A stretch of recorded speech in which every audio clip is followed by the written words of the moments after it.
Some of you have asked, can I use a regular straw and still do this work? And the answer is yes, you can. So if you have lullaby birdland, that's what I always hear when you sigh. Never in my wordland would there be ways to reveal in a phrase how I feel. It's all in one breath, a little pitchy. All right, if I do it with this. It's a regular paper straw. This is the thing. What if I want more of a challenge and I don't have the fancy straw set?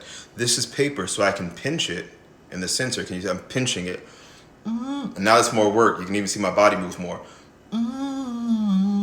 Yeah, that's more work. I can pinch it, or if you don't want to pinch it, or if you have a metal straw, I can use my finger to further occlude the opening. I'm not gonna block it entirely because that's gonna, but I can block it partially.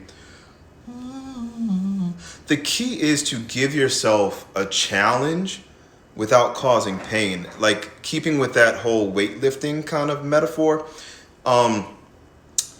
If you lift too light, you don't get the gains, right? But if you lift too heavy, you can hurt yourself. So we don't want to lift so heavy to where we cause pain. We just want it to be enough resistance to have a challenge. And it should stimulate the different muscle groups of the body.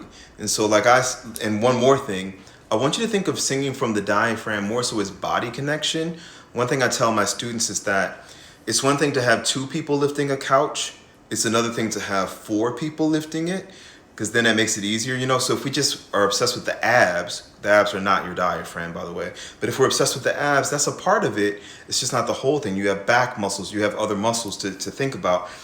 Lastly, I still do recommend the singing straw, which I do sell on my site, because they're metal, they're pre-sized, you can carry them without them getting all bent up. It's just easier. If you're a professional, I do recommend them, but can you use a regular straw? You surely can.